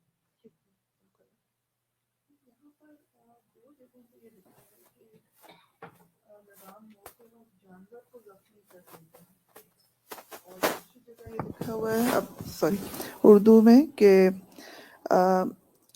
اگر وہ ہانک رہا اسے تھکا دے تو اس کی وجہ سے اگر جانور کو کوئی نقصان پہنچا، تو یہ دو جگہ جو اردو ترجمہ ہے اس میں جانور کے نقصان جانور پہنچنے کے کی بات ہو نقصان رہی کے تو نہیں نا، یہ تو انسان کو اگر اس نے کوئی نقصان دیا. اوکے.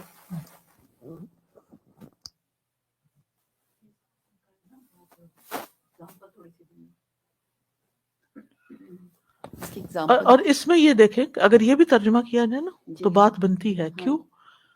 یعنی اگر کسی کے جانور کو کوئی نقصان پہنچا تو کیا اس کا کوئی بدلہ ملے گا یا نہیں؟ جی استاذہ جی، یہ میں یہی بات ابھی کرنے لگی تھی. اس کی اگزامپل جی ہاں جی کہ کسی کی شادی تھی تو وہ بچہ کیونکہ وہ گھوڑوں پہ شادی پہ دولہا سوچیں کہ وہ گھوڑے پر تھا اور اس کے دوستوں نے سگریٹ سے اس گھوڑے کے اوپر لگایا اور وہ بچے کا وہ ظاہرہ گرا، وہ تو اچھل کے پڑا. وہ پہلے تو پتہ نہیں چلا کہ گھوڑے کو کیا ہوا، اس کے مالک کو کہہ رہے تھے، بعد میں پتہ چلا کہ یہ تو گھوڑے کو نقصان پہنچانے والی بات ہے.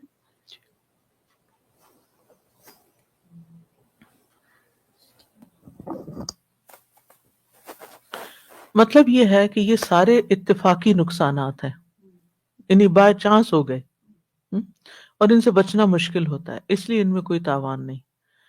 ہاں اگر کوئی شخص بے تحاشا جانور کو بھگا رہا ہے یا بے ہنگم بے تکی گاڑی چلا رہا ہے اور ایسا شخص جو ہے وہ عام سڑک اور عام راستے میں یہ کر رہا ہے اور اس صورت میں کوئی نقصان ہو تو جانور ہانکنے والا اور گاڑی چلانے والا تاوان دے گا. ٹھیک ہے، کیونکہ یہ اتفاق نہیں ہے، یہ بے احتیاطی ہے، بے پرواہی ہے، غفلت ہے.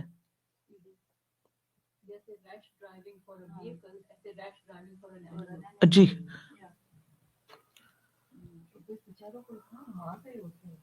توبہ استغفر اللہ، اوپر چھلا ہوا ہوتا ہے ان کا جسم.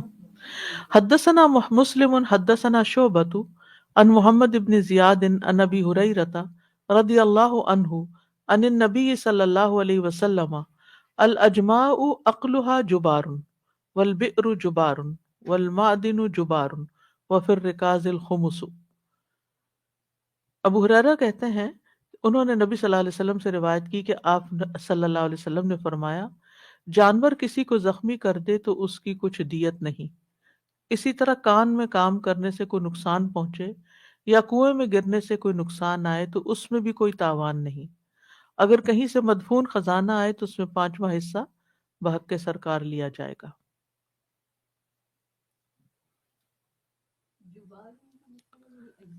یعنی رائے گاہ۔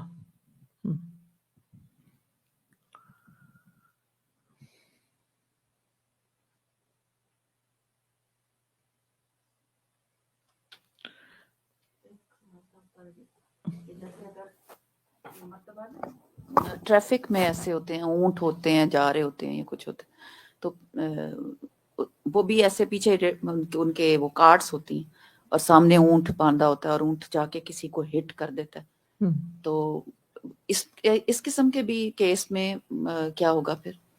وہ تو دیکھا جائے نا کہ قصور کس کا ہے۔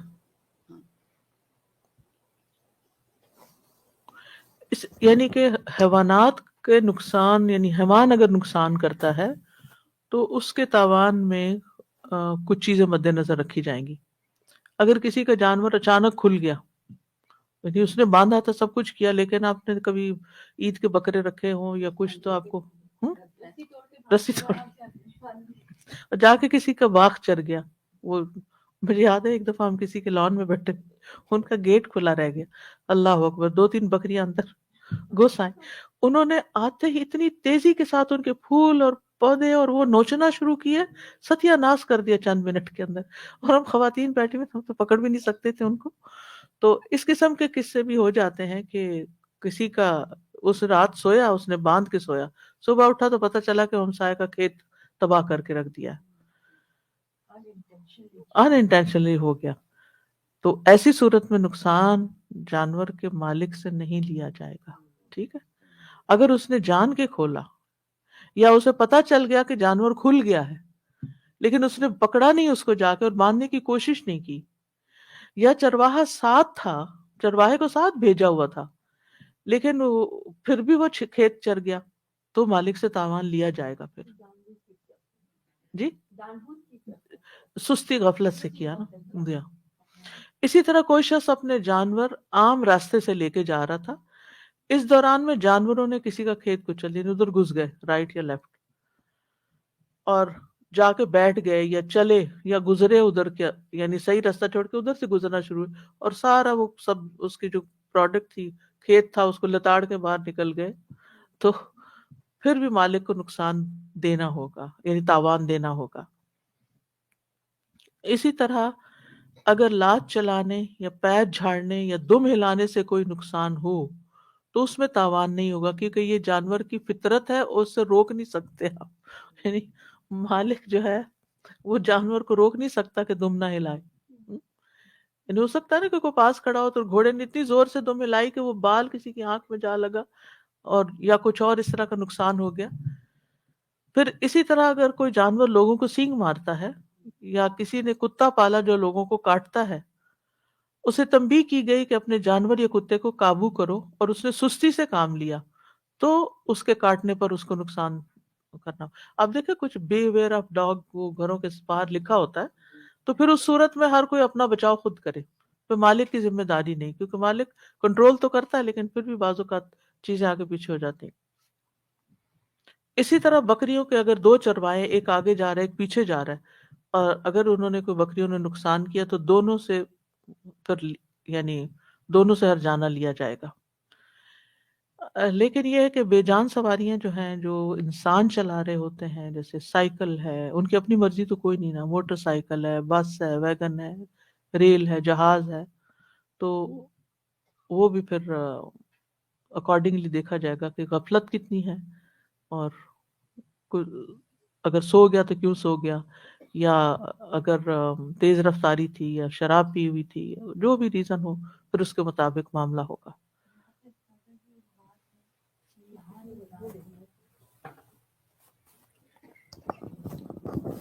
یہ یہاں پہ جو جانور ہے نا جیسے یہ کتے وغیرہ جو ہوتے ہیں اگر وہ کسی کو نقصان پہنچاتے ہیں یا آپ ان کے کتے کو نقصان تو دونوں طرح سے وہ لوگ پیسے دینے پڑتے ہیں. اگر ان کے کتے نے جیسے جس کا ہے اور اس نے کسی کو نقصان پہنچایا تو وہ آرام سے اس کو سو کرتا ہے پیسے, اور اگر ان کے کتے کو کسی نے کیا ہے تو یہاں دونوں طرح سے وہ لوگ پیسے دیتے ہیں. کتے کے بھی حقوق ہیں. جی مطلب جانور کو وہ لوگ یہاں پہ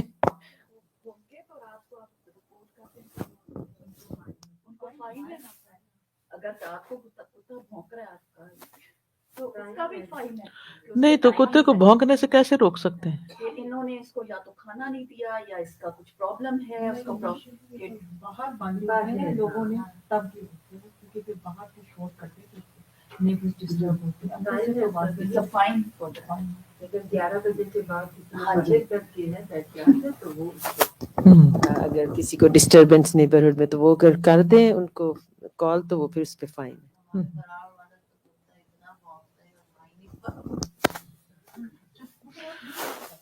نہیں روک سکتے کتے کو کیسے روکے؟ کون سی گولی کھلائے اس کو کہ چپ کر جائے؟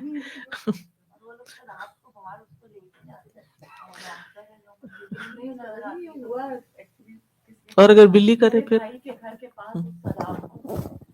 جی رات کو وہ بھائی کے گھر نا وہ بھونکنا شروع کرتا تھا کوئی 12 ساڑھے 12 1 بجے, اور وہ پھر 2-3 گھنٹے بھونکتا رہتا. ایک دن ہوا, دوسرا دن ہوا, پھر چوتھے دن تو سب نیبرز نے مل کے کمپلینٹ کیا اور پھر اس کو he has to pay the fine, اور اس کو ڈاکٹر پہ لے جائے یا جا کے اس کو دکھائیں, چیک اپ کرائیں, یا اس کو کھانا نہیں دیا کیا چکر ہے وہ پھر دے ہیو ٹو چیک. تو یہی مطلب ایک قسم کا اس کا خیال رکھنے کی بات ہے. ہاں بیچارہ وہ یہ کیا بھی کرے ہے. گا. ہاں کرول. باب اسم من قتل ذمیا بغیر جرم, جو بے گناہ ذمی کافر کو مار ڈالے اس کے گناہ کا بیان. حدثنا قیس بن حفص حدثنا عبد الواحد حدثنا الحسن حدثنا مجاہد عن عبد اللہ بن عمرو عن النبی صلی اللہ علیہ وسلم قال, نبی صلی اللہ علیہ وسلم نے فرمایا, من قتل نفسا معاہدا لم یرح رائحة الجنہ وان ریحها لیوجد من مسیرۃ 40 عاما, جس نے کسی ایسے شخص کو مارا جس سے عہد کیا گیا تھا, یعنی جو آپ کی امان میں تھا, وہ جنت کی خوشبو نہیں سونگے گا, حالانکہ جنت کی خوشبو 40 سال کی مسافت سے پائی جاتی ہے. یعنی نان مسلم ہے, آپ کے ملک میں رہ رہا ہے, ذمی ہے, اور آپ نے اس کو مار دیا تو اتنی بڑی سزا ہے. یعنی معاہد سے مراد, یا معاہد کی بات کی گئی نا, معاہد سے مراد وہ نان مسلم جس کی حفاظت کا ذمہ مسلمانوں کے اوپر عائد ہوتا ہے, یعنی جو اسلامی حکومت کا شہری ہوتا ہے, خواہ اس کو جزیہ پر امان دی گئی ہو یا کسی مسلمان نے اس کو پناہ دے رکھی ہو, ہاں کسی صورت میں بھی مارنا جائز نہیں ہے بلا وجہ.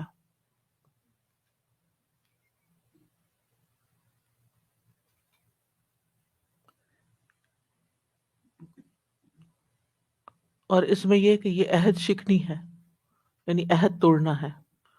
اور اللہ سبحانہ وتعالیٰ فرماتے ہیں وَأَوْفُوا بِعَهْدِ اللَّهِ إِذَا عَاهَدتُّمْ وَلَا تَنقُضُوا الْأَيْمَانَ بَعْدَ تَوْكِيدِهَا, اور اللہ کے عہد کو پورا کرو جب بھی تم باہم عہد کرو, اور قسموں کو ان کے پختہ کرنے کے بعد نہ توڑ دو. جی قصاص نہیں ہوگا, قصاص نہیں. جنت کی خوشبو کتنی دور سے آتی ہے؟ ایک روایت میں آتا ہے 40 سال, دوسرے میں 70 سال, تیسرے میں 1000 سال کی بات بھی آتی ہے.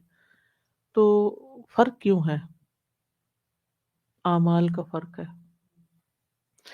یعنی منیمم جو ہے وہ 40 ایئرس ہے, میکسیمم جو ہے 1000, یعنی تینوں روایتوں کو اگر جمع کریں تو کچھ لوگ ایسے ہوں گے کہ جن کو اتنی دور سے بھی خوشبو آ جائے گی, اور کچھ لوگوں کو اس سے کم, کچھ لوگوں کو اس سے کم دور سے.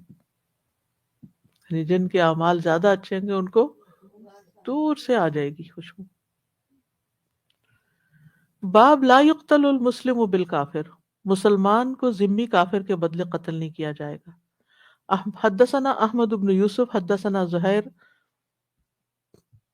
حدثنا مطرف ان عامرا حدثهم ان ابی جحیفہ قال قلت لعلی ہا ہاں میں حدیث تحویل ہو گئی. دوسری روایت حدثنا صدقة بن الفضل اخبرنا ابن عيينة حدثنا مطرف سمعت الشعبي يحدث قال سمعت ابا جحيفة قال. ابو جحیفہ کہتے ہیں سألت علی رضی اللہ عنہ، میں نے علی رضی اللہ عنہ سے پوچھا هل عندكم شيء مما ليس في القرآن، کیا آپ لوگوں کے پاس کوئی چیز ہے جو قرآن میں نہ ہو؟ وقال ابن عیینہ مرتن، اور ابن عیینہ نے ایک دفعہ کہا ما لیس عند الناس، جو لوگوں کے پاس نہیں ہے یعنی اوروں کے پاس. فقال والذی فلق الحبۃ وبرأ النسمۃ ما عندنا الا ما فی القرآن. حضرت علی نے فرمایا اس ذات کی قسم جس نے غلہ اگایا. حضرت علی اکثر اس طرح قسم کھایا کرتے تھے، ان کا سٹائل تھا، اور مخلوقات کو پیدا کیا، یعنی اللہ سبحانہ وتعالیٰ کا تعارف ہے نا ساتھ. ہمارے پاس وہی ہے جو اس قرآن میں ہے. ما عندنا الا ما فی القرآن الا فہما یؤتی رجل فی کتابہ وما فی الصحیفۃ.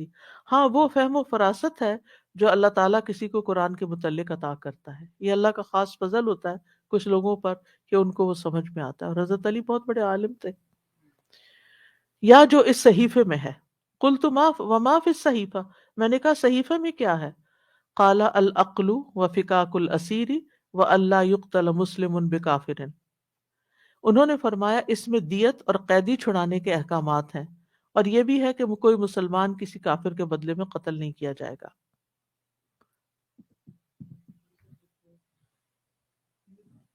جی یہ حدیث کل پڑھی، جی یہ روایت کل بھی پڑھی تھی. جی باب اذا لطم المسلم یہودیا عند الغضب رواہ ابو ہریرہ عن النبی صلی اللہ علیہ وسلم. جب مسلمان کسی یہودی کو غصے کی حالت میں تمانچہ مارے، اس کو ابو ہریرہ نے نبی صلی اللہ علیہ وسلم سے روایت کیا. یہ باب ہے.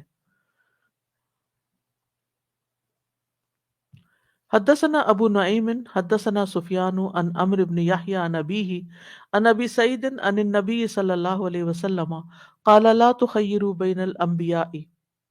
نبی صلی اللہ علیہ وسلم نے فرمایا کہ انبیاء علیہ السلام کے مابین ایک دوسرے کو فضیلت نہ دو، کمپیریزن نہ کرو. حدثنا محمد بن یوسف حدثنا سفیان عن عمرو بن یحیی المازنی عن ابیہ عن ابی سعید الخدری قال. ابو سعید خدری کہتے ہیں جاء رجل من الیہود الی النبی صلی اللہ علیہ وسلم قد لطم وجہہ. ایک یہودی رسول اللہ صلی اللہ علیہ وسلم کے پاس آیا جبکہ اسے کسی نے تمانچہ لگایا تھا. قال فقال یا محمد، کہنے لگا اے محمد صلی اللہ علیہ وسلم، ان رجلا من اصحابک من الانصار قد لطم فی وجہی، تمہارے ساتھیوں میں سے ایک انصاری نے مجھے تمانچہ مارا ہے. قال ادوہ، آپ نے فرمایا اسے بلاؤ.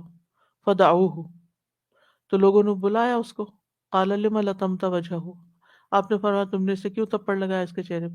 قال یا رسول اللہ انی مررت بالیہود، کہنے لگا اللہ کے رسول صلی اللہ علیہ وسلم میں یہود کے پاس سے گزرا. فسمعتہ یقول، میں نے سنا وہ کہہ رہا ہے والذی اصطفی موسیٰ علی البشر، قسم اس ذات کی جس نے موسیٰ علیہ السلام کو سارے انسانوں پر فضیلت دی. قال قلت، وہ کہنے لگا میں نے کہا وعلی محمد صلی اللہ علیہ وسلم، اور محمد صلی اللہ علیہ وسلم سے بھی وہ افضل ہیں. قال فاخذتنی غضبۃ، تو اس وقت مجھے غصہ آ گیا. اس نے کہا ہاں تو مجھے غصہ آ گیا تو اس لیے میں نے تمانچہ لگایا. قال لا تخیرونی من بین الانبیاء، آپ نے فرمایا کہ مجھے انبیاء کے درمیان برتری نہ دیا کرو. فإن الناس یسعقون یوم القیامۃ، کیونکہ لوگ قیامت کے دن بے ہوش کیے جائیں گے. فأکون اول من یفیق، تو مجھے سب سے پہلے ہوش آئے گا. فإذا انا بموسیٰ، تو میں دیکھوں گا کہ موسیٰ علیہ السلام کو آخذ بقائمۃ من قوائم العرش، کہ وہ عرش کے پایوں میں سے ایک پایا پکڑے ہوئے کھڑے ہیں. فلا ادری افاق قبلی ام جوزی بصعقۃ الطور، تو مجھے نہیں معلوم کہ وہ مجھ سے پہلے ہوش میں آ گئے یا کوہ طور پر جو بے ہوش ہو چکے تھے اس کے بدلے میں وہ آخرت میں بے ہوش ہی نہ ہوئے ہوں. یعنی آپ نے فوراً حضرت موسیٰ کی وہ بات بیان کی جو ایک فضیلت والی تھی. تو یہاں اس حدیث سے انبیاء کے درجات کو متعین کرنے کی ممانعت پتہ چلتی ہے، اور اس طرح کی ترجیح نہیں دینی چاہیے کہ دوسرے پیغمبر کو چھوٹا کر کے بتایا جائے. آپ صلی اللہ علیہ وسلم نے یہ بھی فرمایا تھا نا کہ مجھے کوئی یہ نہ کہے کہ میں یونس بن متہ سے بہتر ہوں، یعنی حضرت یونس علیہ السلام سے. وآخر دعوانا ان الحمد للہ رب العالمین. یہاں کتاب ختم ہوتی ہے، نیکسٹ کتاب اب شروع ہوگی، کتاب استتابۃ المرتدین والمعاندین وقتالہم. جی آپ کچھ کہنا چاہیں؟ جی کہیے. آج استاد جی ایک تو بات کی تھی کہ ناموں کی، تو میں یہ کہہ رہی تھی کہ وائرسز کے بھی نام رکھے ہوئے نا آج کل کے، کووڈ کے بھی اتنے نام ہیں، جی سمندروں کے بھی نام ہیں، جو طوفان آتے ہیں ان کے بھی نام رکھے ہوتے ہیں. تو ان ناموں سے پھر پہچان اور پھر ہسٹری لکھی جاتی ہے. تو دوسری چیز بات جو آج یہ آخری ماشاءاللہ سے حدیث پڑھی گئی اس باب میں سے، تو ہم کتنے آرام سے استاد جی لوگوں کے کہہ دیتے ہیں یہ تو جنتی ہے اور یہ ہے. اور دیکھیں آج ایسی ایسی چیزیں سامنے نظر آ رہی ہیں کہ لوگ چھپاتے ہیں، اگر کوئی بچہ ضائع کرا دیں یا بچہ ضائع ہو جائے یا کس طرح سے ہو، یہ چیزیں تو حق ہیں، دینے والی چیزیں، مطلب یہ فرض بنتے ہیں. دنیا میں اگر بھاگ بھی گئے کہیں تو آگے تو پکڑ ہے نا. اور ہم کتنے آرام سے کسی کو جنتی اور یا جہنمی کہہ دیتے ہیں. یا یہ تو چلے انبیاء کی ابھی لاسٹ میں بتایا گیا فضیلت کا، لیکن ہم لوگوں کو کتنا اوپر چڑھا دیتے ہیں اور کتنا ان کو وہ مقام دے دیتے ہیں کہ جو عام لوگوں کے نہیں ہوتے، پیری فقیری تک پہنچ جاتے ہیں ان کی مرشد. اور تو یہ سب چیزیں بہت غور و فکر کرنے والی ہیں کہ ہم کسی کے بارے میں کچھ نہیں کہہ سکتے، اپنا ہی نہیں حساب پورا کر سکتے. اللہ تعالیٰ ہمارے سب کے حساب آسان فرمائے نا. سب کی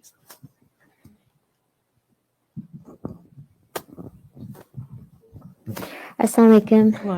میں ایکچولی سوچ رہی تھی، کافی حیران ہو رہی تھی، ایک بہت لائک بدترین قسم کا واقعہ ہوا پاکستان میں، جہاں آئی تھنک ایک شری لنکن آدمی تھا، تو وہ وہاں کام کر رہا تھا، تو کسی فیکٹری میں، تو کوئی بات ہوئی، تو ایک گروپ تھی پاکستانی مسلمانوں کی جنہوں نے اس کو جلا دیا. تو وہ جو حدیث ابھی گزرا تھا، میں اس کے بارے میں سوچ رہی تھی کہ وہ اسلامک اسٹیٹ ہے اور اس کے اندر پروٹیکشن ہے اسٹیٹ کی اس آدمی پہ، اور وہ ایسا تو اس نے کچھ نہیں کیا ہوگا کہ وہ واجب قتل ہو جائے.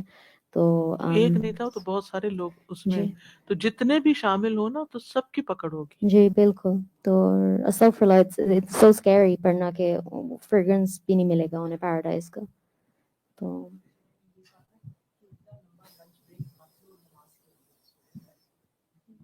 وہ کام کرنے والا بندہ تھا نا، تو ہمیں تو بہانہ چاہیے کہ نماز کے بہانے ہی چھٹی کر لیں ہم.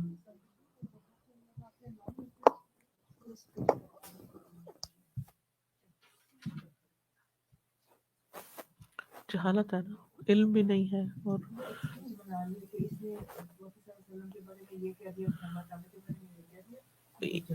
یہ تو لوگوں کے پاس بہت آسان بہانہ ہے نا کہ کسی کے پیچھے بھی پڑنا ہو تو اس کے اوپر ایسا کوئی الزام لگا دو، اور لوگ سوچتے سمجھتے بھی نہیں، وہ آنکھیں بند کر کے پیچھے پڑ جاتے ہیں لوگوں کے.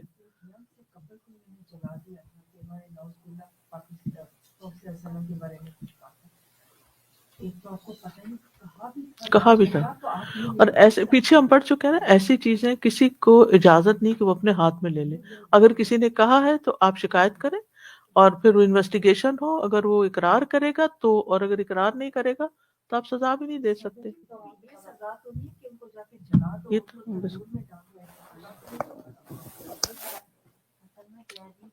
اس دن بات ہو رہی تھی نا، اس دن بات ہو رہی تھی کہ بچوں کو ایسی گیمز کھلاتے ہیں.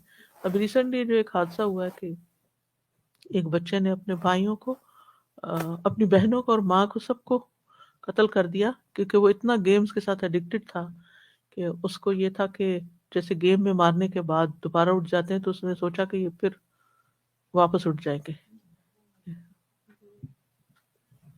گیم سے سکھائی دے رہے ہیں کہ مرڈرس ہیں اور اس طرح سے کرنا ہے، اور بچے مطلب وہی چیز اڈاپٹ کر رہے ہیں. ہم لوگ کو اس کو کنٹرول کرنا چاہیے. کریزی ہو رہا ہے، سب کریزی ہو رہا ہے.